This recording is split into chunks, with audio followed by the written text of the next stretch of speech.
Hello, hello, hello. We are back. It is Thursday. It's past lunchtime. I know this is the lunch and learn hour, and it's a little past most folks' lunchtime, but we are grateful to those who are able to jump on with us today. My name is LaQuita Monley, and I am the military spouse that provides work from home positions for other military spouses, dependents, and civilians. We're able to, through my company, Monthly Innovations, we're able to provide work from home positions that allow our contracted agents to answer inbound customer service calls from home. And today I'm joined once again by my allow our contracted agents to answer inbound. Miss Adina Collins, who is our tax specialist. She is our finance specialist.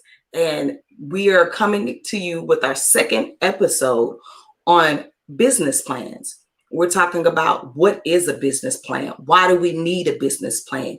How can business plan open doors for me in the areas of funding and networking?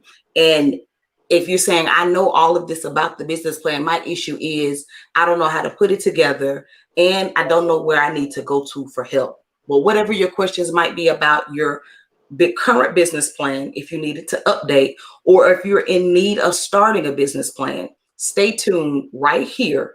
And we're going to answer some very important, well, Adina's going to answer some very important questions. Let me put that out there. She's going to answer these questions for us. And you will leave this lunch and learn hour being more empowered with knowledge about the different portions of a business plan and how to properly put them together. Miss Adina, how are you today? I am doing well. I hope that everyone out there is sheltering in place and that you're taking good care of yourselves. It's definitely good to see everybody. Good, good, good. Before we jump into the business plan, I do want to talk about a post. I saw you make a post, I think that today or yesterday, about your business being able to help folks with some of the funds that are available for business owners. Could you talk to us a little bit about that before we dive into the business plan? Sure. Well, one of the things that I've been doing over the last 3 to 4 weeks is actually helping and advising business owners in reference to some of the SBA loan programs that are available. But then also, I am affiliated with a company called Stride Advisors. And so, what we actually do is we actually find ways for business owners to be able to cut expenses, such as being able to take a look at if you have a lot of merchant card fees or if you're running a lot of credit card transactions. A lot of times people don't realize that they're being overcharged for those credit card transactions. So taking a look at that, potentially looking at if you have workers' comp, making sure that you're not being overcharged in that area. And then also for various types of companies, whether you may be a real estate investor, maybe you're a restaurant owner, or another business owner that actually has either renovated property or they have purchased a property, then we may be able to actually help you to be able to find additional savings through just different types of tax opportunities. And so that's what I was trying to let people know of while you're kind of sheltering in place and also waiting for additional business funding. Then there are some other opportunities that are also available to you to be able to reduce cost immediately, as well as be able to help you to be able to save as we get ready to go further into 2020. So you don't have to pay as much in taxes. That's pretty awesome to those people who had an opportunity to apply for the funds that were available through the CARES Act, whether you received them or didn't receive them. Right now, streamlining your business and figuring out what's most efficient way to run your business, not just because of these times, but that's something we should be looking at as business owners on a pretty regular basis anyway. This particular situation that the world has found itself in has just really brought that to light more so. Major companies do it all the time. They do it all the time in order to cut costs so that they can increase their bottom line through cutting costs wherever they can find a way to cut costs. So this is a really great time, as you said, to be able to sit with yourself and individuals with your knowledge and your level of expertise to say, hey, take a look at my business, help me find the holes or the vacuums, and let's plug them up. And especially if I've gotten these funds from whatever portion of the CARES Act I applied to, especially if I've gotten these funds, let me see how I can become more efficient as a business in applying these funds so they can last longer, because it's not an indefinite amount of money and you will eventually have to pay that back. So Yes, well, just depending upon which program that you're in, some of the loans actually were 100% forgivable, but you do have to be able to use them in the proper manner. The other good news that's coming down the pike is that Congress has actually been working on a second bill, if you will, which will be able to help small business owners. So it'll be funding more of that Paycheck Protection Program, which will be able to help people to be able to keep up their payroll, as well as be able to help them to pay either rent or mortgage for your business, also for utilities. So hopefully if that bill is finally signed off on by the House, it's going to go to President Trump. And once he goes ahead and signs that bill into law, the good thing is that there's going to be an additional approximately $350 billion available to small business owners. So if you had applied originally for any of the SBA loan programs, but they ended up running out of funds, well, if you're already in the system or if you're ready to go ahead and apply now, please go ahead and do that, because hopefully the funds should be released within the next week or two if all goes smoothly.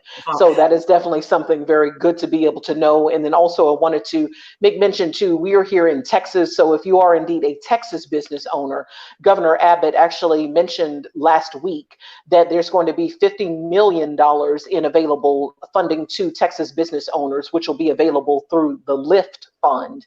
And LIFT Fund is actually a nonprofit organization that's based out of San Antonio, but the funding will actually be administered through them. And so you can actually apply for those funds through LIFT Fund, so LIFT fund.com. And so that may be another way to be able to get some additional business relief as well. LYFT fund.com. And this is for Texas business owners. This is for Texas business owners, correct. And so this is going to be about $50 million worth of funding that's available in reference to being able to apply. You just go directly to liftfund.com and you can go ahead and put in your application that way and see if you may be available to be able to get that business funding. And again, it is for smaller business owners. That's some really great information. I think I was looking at a bit of info on the new proposed bill. So my question on that is the rents and the mortgage. Is that something that is just for businesses, or will that also be a portion of that for residential homeowners or residential tenants? Unfortunately, it's not going to apply to residential spaces. So if you are indeed like an independent contractor, or if you have a home-based business, unfortunately, it's not supposed to be used in that manner. However, if you are already paying yourself, or if you're also paying other people, then of course you can go ahead and request, the funds to be used really to be able to pay yourself, and whatever you choose to do with how you pay yourself, that's completely up to you. So, and my last question, which I'll probably have more questions once this whole thing is approved, for real estate investors. I know for real estate investors, right now, everything that's in place, there's nothing in place to protect investors who have money through private lending, micro lending, hard money lenders, et cetera, et cetera. We're still responsible for that no matter what happens. Since this particular bill is addressing businesses, with those income properties that investors have, would those mortgages be covered under this, or those still are those still excluded? I can't talk today. It's okay. I believe that they wouldn't necessarily count. It's pretty much for people who would have had outside, either if you were leasing separate office space, or if you were specifically having a mortgage because you ended up acquiring a property to house your business. Yeah, okay. So unfortunately, I don't think that it would necessarily apply. However, one of those tax strategies that I mentioned in reference to Stride Advisors was actually cost segregation, which should be able to help real estate investors, whether you're commercial or residential, especially if you put monies into being able to renovate, in reference to being able to build out, to be able to make improvements to those properties. Then really on the tax side is probably where you would get a lot of relief, Right. especially if you've done renovations within the last 2 years, or if you've bought properties within the last 2 years. If it's commercial, actually, it'll probably apply to you within the last 20 years. So that is something that you definitely want to keep on your radar. And it is indeed something specialized, and it'll be able to, again, help you to be able to reduce your tax liability. Okay. We do have one question in reference to the Lift Fund. Mhm. Thank you, Sister Angela, for joining us. And I know I probably hadn't said it. Thank you to all of our guests who've joined us across Facebook, Periscope, YouTube, and Twitter. We appreciate the love and support. And please like and share this broadcast if the information that we're talking about is valuable to you and you feel like it could be valuable to others. Like and share the broadcast across Facebook, Twitter, Periscope. And if you're on YouTube, please hit that subscribe button and share this as well to other people who you know will find the information very useful. But Sister Angela says that the money that's being provided through the Lift Fund, is it something that's like a loan that has to be paid back, or is it like a grant? To my knowledge, it's not a grant. It would be a loan fund. And Mhm. so actually, you would have to go ahead and go on to lift.com. I just wanted to liftfund.com. And Mhm. so, but the good thing is that usually when programs like these are offered through the government, the good thing is that typically the interest rate ends up being relatively low. Okay. And so that'll definitely be of benefit. And then also, too, they know it's going to take a while for businesses to be able to fully come back. And so there may be some payment deferment options that are available. So in some cases, again, at least with the federal funds, depending upon which program you were in, they may allow you to defer the first payment for the first 6 to 12 months. And so I would imagine even from the state side that there may be some allowable loan deferments that are coming, especially since, the state of Texas is trying to get more businesses to be able to, come back. So just be encouraged by that. Awesome. I'm sure that other states probably have similar programs either in place or are currently working on putting them in place, because the idea here is to ignite the economy again Yes. while trying to remain safe because of COVID-19. So just keep your eyes out on the relevant news stations and relevant resources that have information that will help your business so that you can find out what's going on in your state, and if your state is doing anything, and if they are, what they're doing. We are here in Texas, so Ms. Adina is very well versed on what's going on here in Texas. So if you have questions, if you're gonna watch, if you're one that say, hey, I didn't get to see this live, and you're gonna watch later in the replay, look at the comment section. Her contact information will be in the comment section as well. So don't hesitate to reach out to her and ask her any questions that you might have, and she'll be able to point you in the right direction for sure. But let's jump on this business plan. Like I said, I can have a whole lot of other questions about the other things that are coming down the pipeline to try to help us in this situation, but I'm going to hold on to them until we see what actually passes. Yes. what we're going to actually be dealing with.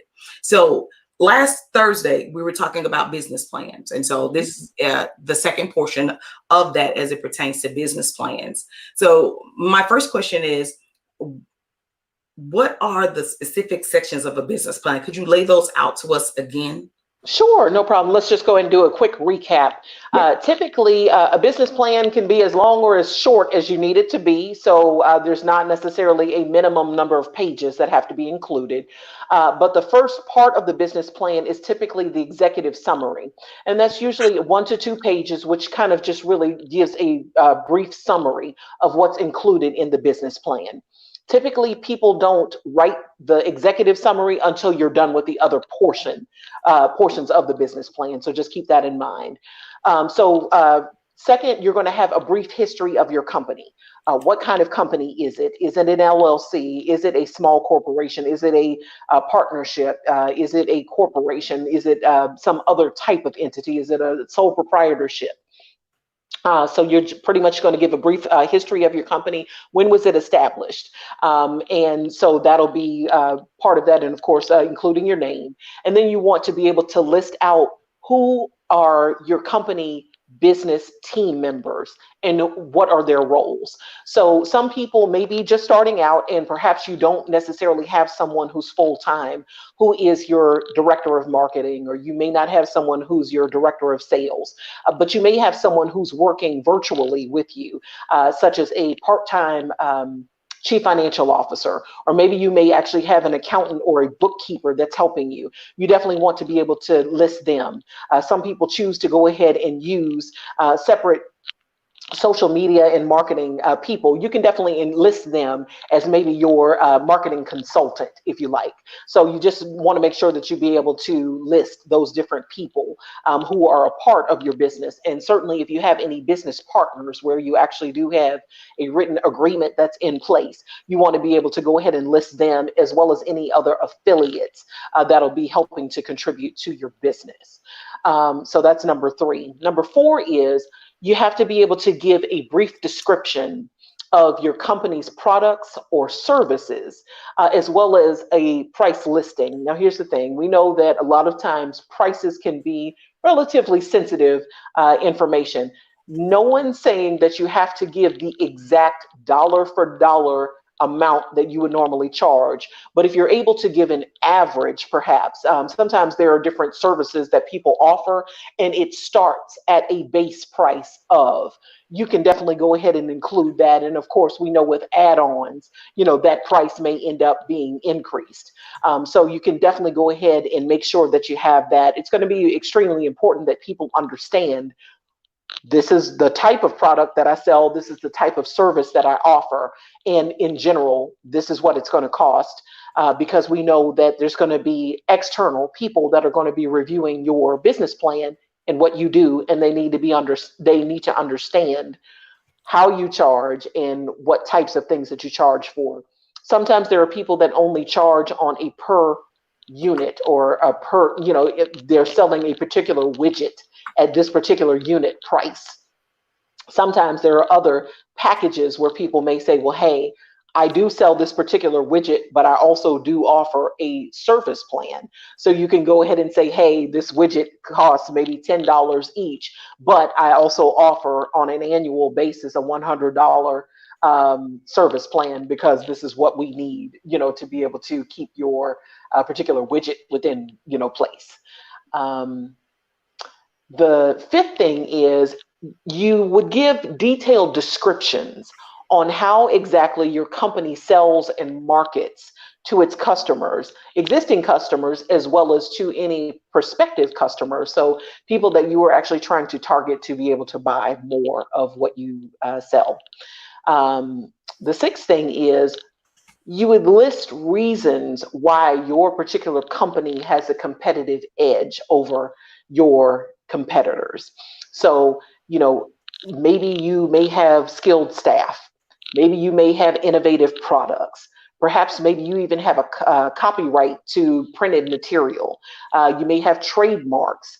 You may have patents, things like that. Those are the types of things. Also, perhaps you may be the sole source provider of these particular goods and services. That is definitely a competitive advantage that you would want to keep in mind. And then lastly, usually there's either a 3 or 5 year financial projection of your sales, of your expenses, and also of the financial statements. So usually that would be a profit and loss statement, as well as your balance sheet. So the profit and loss statement literally just shows, hey, this is our sales or revenues. These are our operating expenses. These are other expenses that we may have to pay, such as taxes, or if you do have perhaps a loan that you're repaying, these are our interest expenses. And then people are able to see what's your bottom line, what are you actually able to bring in on a profit basis. And then the balance sheet actually shows, hey, these are our assets, And these are our liabilities in any type of either stock, if you have issued private stock, or if you happen to be publicly traded, then it would be public stock. Or it could also be anything that the owner actually has. So anytime the owner actually contributes to the company, they are sinking money of their own into the company, then that is considered owner's equity. So literally the balance sheet would show that there's balanced numbers, the assets equal your liabilities plus any owner's equity. So that's pretty much what would show on the balance sheet. And so it's extremely important that as people get ready to um, look at your business plan, they want to know how well you are projecting that you're going to perform in the future. And of course, as we mentioned before, that different sets of people and different sets of eyes will be eyeballing your business plan, especially if you're applying to be able to get loan funding from a bank. Perhaps maybe you are looking to get outside investors to be able to invest into your company. Or perhaps you may be considering getting ready to sell your company within a certain amount of time. Then, of course, people who are interested in buying your company would want to know whether or not this is going to be a great investment for them, and whether or not the products and services that you offer would still be viable even when they end up potentially buying your company. Awesome, awesome. So that was a really good breakdown in simplicity what needs to be included in those portions. And if you could, because I know some people may find that last portion of the plan, the piece that's like, ooh, that's the scariest, especially maybe if you're doing it yourself or using a template of sorts to try to fill it out. And so, what are if you could recap for us, what are the most important things that they need to include in that 3-year financial projection? Well, one, if at all possible, if you're able to actually break down, say, for example, you actually offer 5 different types of products that you sell. If you were able to actually break down a projection of what you think you may be able to sell on an annual basis for those 3 to 5 years, what you're actually, how much in sales do you actually intend to be able to get from that? That will be really great because people are going to want to know, you know, if you're only selling, I'm going to keep the numbers really simple. If you're only selling $100 worth of widget A, but for some reason you are for widgets B, C, D, and E, you are actually able to sell perhaps maybe $1,000 to $5,000. They're going to wonder, well, why are you still kind of keeping widget A when you're making so much less? That's going to be very key as people get ready to go. And then also, you may not want to be able to continue to keep selling something that's not really making you a lot of profit. So it'll actually also help you to be able to drive more of your financial decisions and your operating decisions, because you don't want to continue to keep sinking money into something that's costing you money and not bringing you money. Bringing the money. So yes. And so in reference to just being able to break out expenses, here's the thing: you don't have to necessarily be a financial guru, but if you can run a household, you can definitely be able to put together projections regarding what your expenses are. So if you are actually operating from home, well, you know how much that you're going to actually have to pay in rent or in mortgage to be able to house your business. You're going to know what the utility costs are. You're going to know that it's going to cost me XYZ per month for cell phone. If you have to have a landline, you'll definitely know that cost. What is it going to cost me in internet cost? If you do actually pay someone to be able to do marketing on your behalf, then you know that you'll either have a set cost or perhaps you'll have a monthly cost where you're actually paying them to create ads or to be able to make sure that they are potentially marketing and selling on your behalf, so you can kind of stay more focused in your business. Also, if you are accepting credit cards, usually those credit card merchants normally charge business owners, it could be anywhere from 1 to 3% per transaction. Knowing what your merchant card fee amounts are going to be on a monthly or an annual basis is going to be extremely important too, because if you're selling, say, $1,500 worth of merchandise, but you only may be able to collect $1,200, then of course that's going to start eating into your profit margin. And so you're going to want to know, hey, this is what I may have been making in sales, but of course the expense is helping me to be able to reduce my profit. So that is definitely something that you want to be aware of. Certainly, if there are other types of costs that you may know of, perhaps you are required to have certain licensure to be able to operate, whether you have to have licensure from the state or just because of the type of business that you perform, it requires you to have a professional certification. Sometimes those costs are on an annual basis. Say, for example, if you were selling insurance, of course, you do have to have certain licensure from your individual state. And Mhm. if you're selling different licensed products out of state, you also have to be licensed in those individual states as well. That type of stuff is what you're going to have to make sure that you're accounting for, because that is the cost of doing business. Agreed. So it's anything that you can think of that would really cost you. Of course, software, people forget about that. Maybe you may have to have QuickBooks to help you to be able to do your financial accounting, and also to be able to set up your vendor payments. You also want to make sure that you are accounting for any type of subscription fee, such as if you were having to pay a company like GoDaddy.com to be Mhm. able to host your website.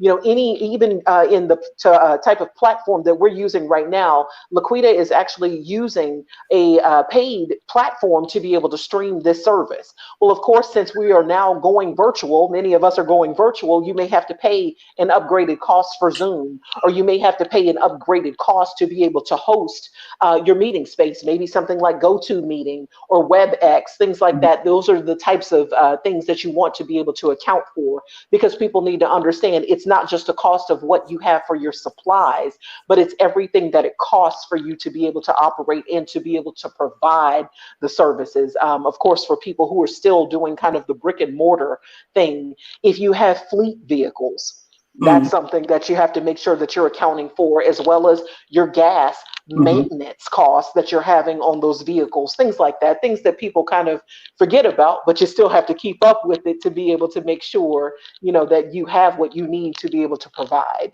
your goods and services. So That's awesome because I mean, some of the things, especially the subscription services, those are easy to forget about in your regular household budget. yes. Um, and it's easy to not be well aware of what they're actually costing you, and looking at that with a good fine tooth comb, even in your business, is something that we really need to look at and have that included in that 3-year financial projection, to make sure that these costs over time, does it justify using it? Like, is this thing that I'm using, is it actually producing something for me that's bringing money into the company, or is it bringing actual dollars in Yes. directly or indirectly?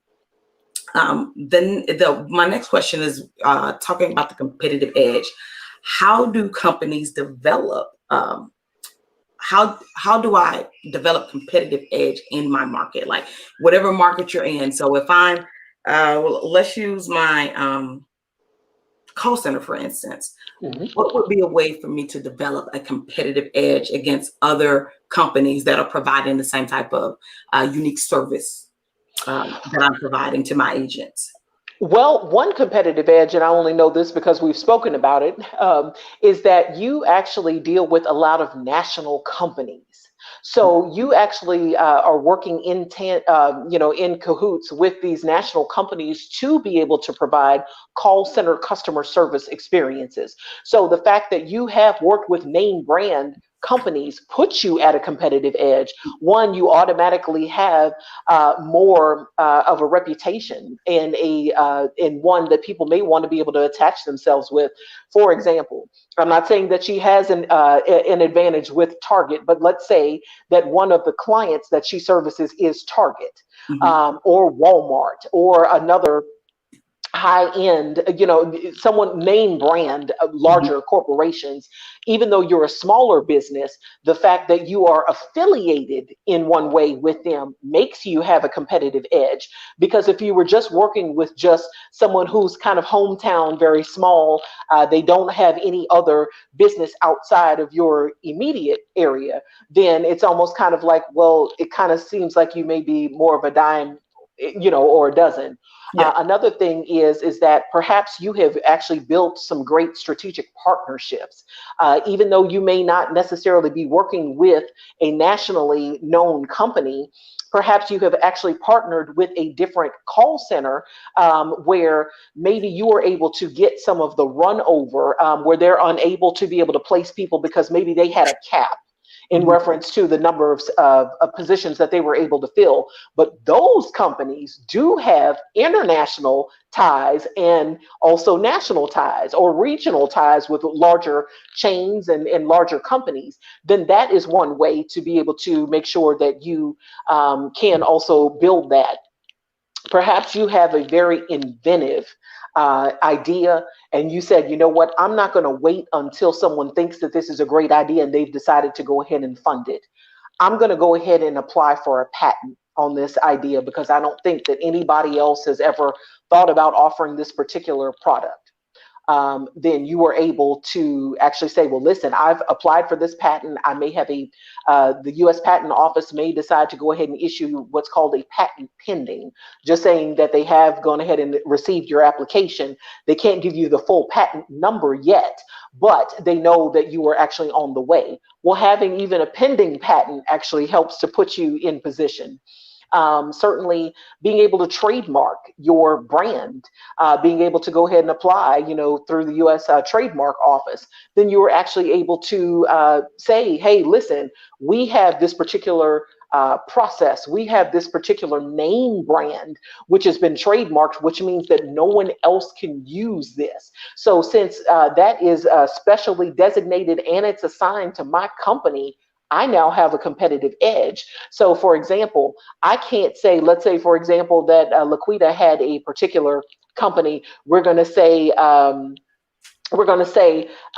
Fly Girls Entertainment. Right, and we're going to say that one of her trademark ideas that she has is the Fly Girls Entrepreneur Program, or Flypreneur. Okay, so she's decided to go ahead and name her particular company or her offering as Flypreneur.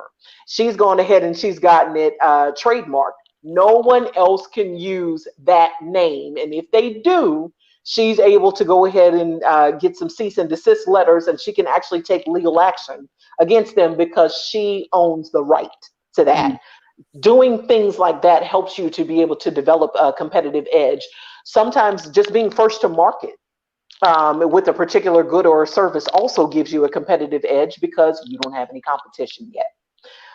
Certainly, just being able to be the sole source provider of Mhm. a particular good or service definitely makes you have a competitive edge. As well as perhaps you have, again, besides maybe doing other type of strategic partnerships, but maybe you may be a subcontractor with a very large company. That gives you a competitive edge. I do have a client who is he's in the virtual education space. And part of what he does is he actually offers STEM, so science, technology, engineering, and math education, not only through K-12, K through 12 programs through the local school systems, the ISDs, but also he's working with colleges and universities. Well, here's the thing. The way that he delivers his particular service is actually through software. And he ends up using HoloLenses. So if you can kind of imagine the people who put on the virtual reality lenses and whatnot, well, guess what? Because he provides this particular software and he's in the education space, Microsoft was like, hey, we sell the HoloLenses, those virtual mixed reality virtual lenses. We want to partner with you Awesome. to be able to offer what you do. And we also want to get deeper into education. So, again, just being able to have those particular alliances and partnerships with global or even national or regional types of companies can definitely help you to be able to have a competitive edge. Maybe you deliver things faster. Think about Domino's, think about the pizza wars, if you will. Domino's, Domino's was the first company that guaranteed that you were going to be able to get your pizza in 30 minutes or less. Yep. That's a competitive edge. Yep. You Yep. know, Perhaps you may also have other fun types of things where, you may be able to say you have not just kind of a buy one, get one free, but perhaps you've actually started a club. Mhm. Maybe let's say that LaQuita gives luscious lashes. She has the lady lashes, if you will, right? And so what she does is she says, well, listen, just to be able, as a come on, if you will, I'm going to go ahead and offer, if you go ahead and buy two sets of lashes, one each month, then she's decided that she's actually going to go ahead and start a subscription service. And so she wants to only be able to get you to buy her lashes. And she ends up doing kind of like a lash membership fee, right? And so she's able to actually be able to rope you in. You love her lashes, you love the way that they look on you, you think that they last a long period of time. And so what she's able to do is she's actually able to go ahead, maybe offer you on a monthly membership fee. Maybe she ends up offering you something like $10 a month to be able to get her luscious lashes for, maybe a year or 2 years. And so you just think about even like gym memberships, kind of what they end up doing to be able to kind of rope you in to being able to do that. Well, here's the thing. She's got built-in clientele for a specific period of time that she can lock into contracts and be able to make sure that she has guaranteed revenue. That is a competitive edge too. Wow. So the competitive edge for the entrepreneur that's trying to put together their business plan, or even if you already have one in place and you weren't real sure what to put in that section, the competitive edge is really what sets you apart from your competitors. It's what sets you apart from And so everyone else. even if I'm selling the widget that 15 other people are selling that same kind of widget, what makes my widget the widget you want to buy above and Absolutely. beyond the other widgets that are available? So Yes. figuring out what that competitive edge for you is necessary, and then being able to articulate it in that particular portion of the business plan is necessary, because sometimes that may be the key to whether or not somebody's going to invest in you. Okay, I've seen this widget before, so what makes your widget special? Yeah, all of this other stuff sounds great, but how are you going to sell this widget Mm-hmm. and beat the company down the streets that's selling the exact same widget? Right. So we need to know what's going to set us apart, and being able to articulate that in a way that makes other people believe it as well. Absolutely. So how would I conduct market research and to determine how to sell and market my widgets? Sure. Well, one of the cheapest ways for you to do that is actually to start some online surveys. Mm, So perhaps you have a great following on Facebook, or you have a great following on Instagram, LinkedIn. There are ways for you to be able to use free survey tools. I know for sure that Facebook actually has part of their software. You can actually run a particular survey for a certain period of time. You can have so many options that you can allow people to be able to choose from. So maybe you had 5 different answers that you wanted someone to be able to pick. That'll help to organically give you some initial information right away. There's a lot of information out there. If you end up using Google Trends is a free tool that people can use. Perhaps you know that you want to be able to sell widgets to people that are, say, between 25 to 65 years old. You are able to go into Google Trends and be able to see what type of people that you want to be able to market to. Are you marketing widgets to someone who's making, say, between $50 to $100,000 per year? Are you only looking to market to just female consumers? Are you looking to market to both female and male, or just male consumers? So that's one way that another way that you can actually do some more studies, because it'll give you more information on that. And then certainly, as you begin to go out there and you're able to do a little more research, even in just doing through search engines, you can actually find ways to be able to find out, what do they buy? Do they have other disposable income? So disposable income is anything that's beyond their normal expenses. Do they actually have play money, if you will? Um, so play money in addition to, having to go ahead and pay for your regular monthly household expenses, or even business expenses. So, how do they spend? when do they spend? Do they only spend around the holidays for your particular widget? Do they actually prefer to get their widgets in person, which I know is a little bit difficult now that we have the shelter in place? Or do they prefer to shop through venues like Amazon? Do they like to sit and click, from their phone or from their computer to be able to get your particular services or your goods? Certainly, you want to be able to see what are the industry trends that are getting ready to happen for your particular widget. There's no need for you to be able to do a heck of a lot of research.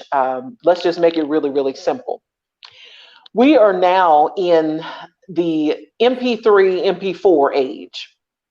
It makes absolutely no sense for you to be doing market research on an 8-track player.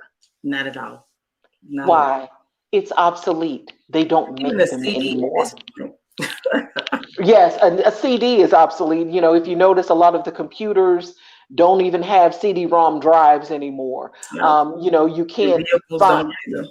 Right, exactly. You just can't find it. So more people are starting to stream, music. They're starting to be able to download it from specific apps like, the Apple Store or, Google, Amazon Music, things like that. So, you have to be able to understand, will what I'm doing, what I want to offer still be relevant in the coming years? And so, there are ways for you to be able to just check out through trade magazines. Certainly you can begin looking at, that particular industry, manufacturing, how is it going? What are people actually buying that's still being manufactured? And so if you're kind of going more with wood widgets and people are really more moving towards electronic goods, you may be able to find some market for it, but you may not be able to do as well in reference to just being able to get more sales out there. Now, I'm not saying that there aren't people who love to do woodworking. You still may be able to find a market for it, but, in reference to being able to get it out mass produced, it may not necessarily be the best fit. And so those are the types of things that you can do to begin to do market research. And certainly there are market research companies that are out there if you're in a position to be able to pay for them. But again, you could start off very small and just start looking for Google Trends, start looking within your own industry and seeing if there's any trade publications that may be able to give you better hints, being able to study consumer habits, being able to see what types of buyers are willing to look at your business from different angles on social media, being able to see who uses that particular type of social media, and also other types of things. People forget about radio. People are still buying things from radio, believe it or not. Some people also may decide that they want to get into sponsorship through podcasts, which we know a lot of people are doing, both video vlogs, if you will, as well as just the traditional podcast where people are just listening. So you just don't know, how many consumers and what type of consumer that you may be targeting and how you may be able to get them to kind of buy and look into different, things that you're offering. That the market research part is valuable in a lot of different ways. It doesn't just show the investor or the bank or lender your projections, but it also in doing that, it helps you to see if what you're wanting to do is going to be viable in your market. Yes. It may be working great in Oklahoma.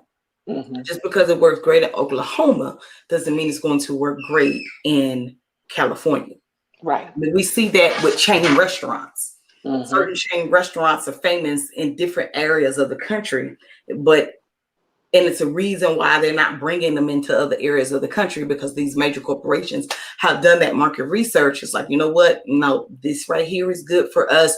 This is where we're going to make our money. It's not going to be, it won't fit the South. Right. It fits it fits the West or the Midwest.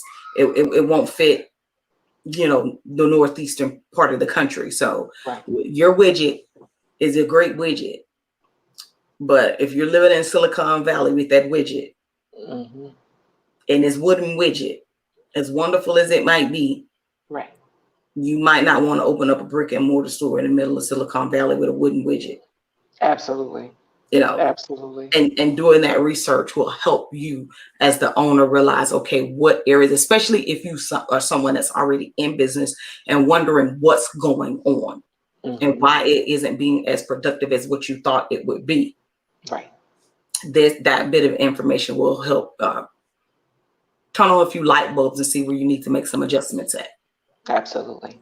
Yeah. Wow. Wonderful. Wonderful. So, we've had a great conversation today. We've talked about, the things that we know we need to include in our 3-year financial projections. We've talked about what is competitive edge and why we need to know what that is and how we can articulate it to other people.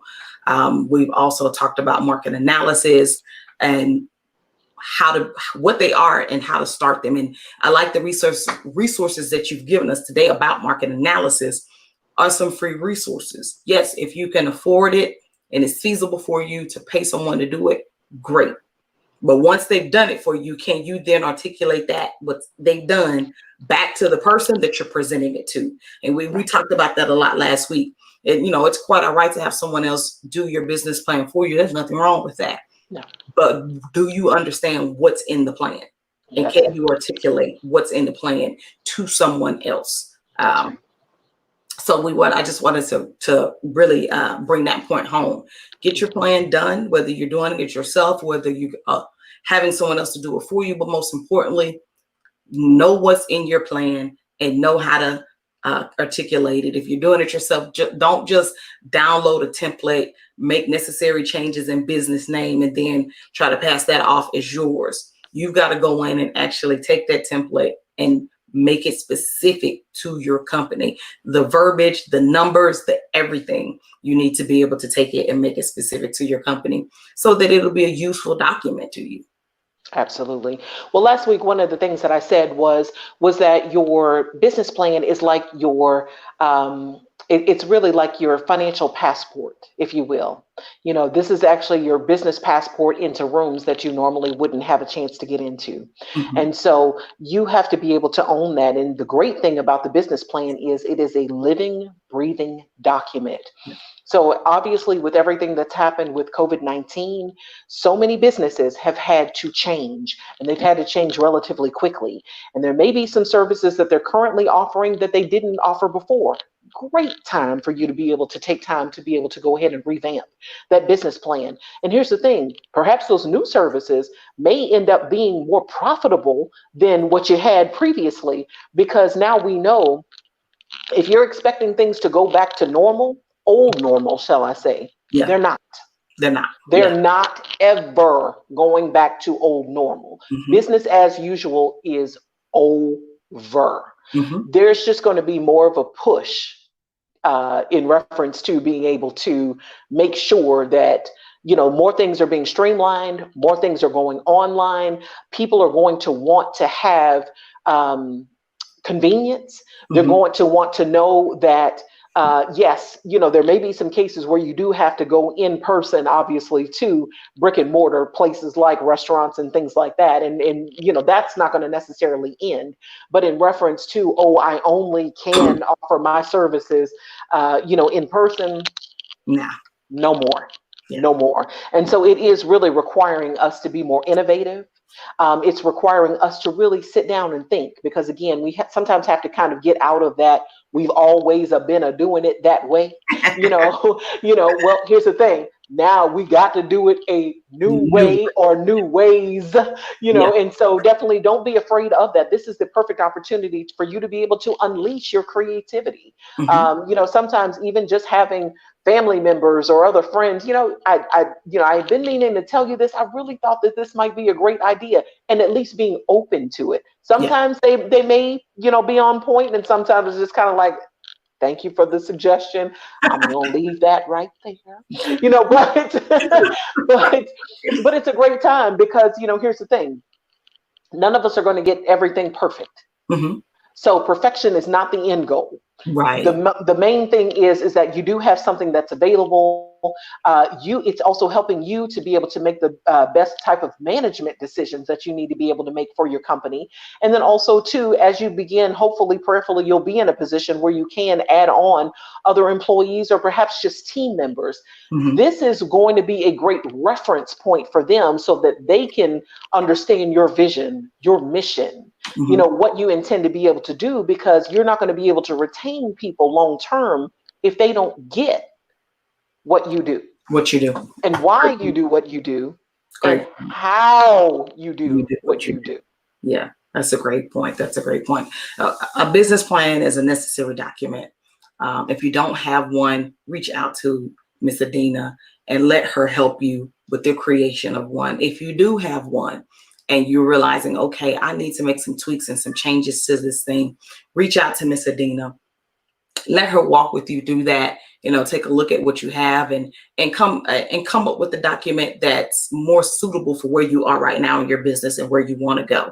If you're the person that doesn't have one, let her help you develop that roadmap, that passport that's going to get you into the doors and into the spaces that you wouldn't be able to be in if you didn't have that document. So again, it's been another lovely episode. I won't necessarily call it lunch and learn today. It is lunch and learn. Some folks might have been just taking a late lunch by the time we jumped on, but we will be back next Tuesday with another great episode of Lunch and Learn, where Miss Adina and myself will be talking about topics that are relevant to business owners, entrepreneurs, mompreneurs, the topics that you want to know about. If you got some topic ideas and you say, hey, ladies, can y'all talk about this one day? Send us some of your ideas. Come to the page, leave a comment, ask a question, and we'll be more than happy to include that into some of the things that we're going to discuss over the duration of this program, because we want to bring value to those who are watching our show. So if you got some questions, you got some comments, don't hesitate to put them in the comment section. We will address them. But until next time, I'm LaQuita Monley. This is Miss Adina Collins, and we'll see you guys on Tuesday at 12 noon. Take care.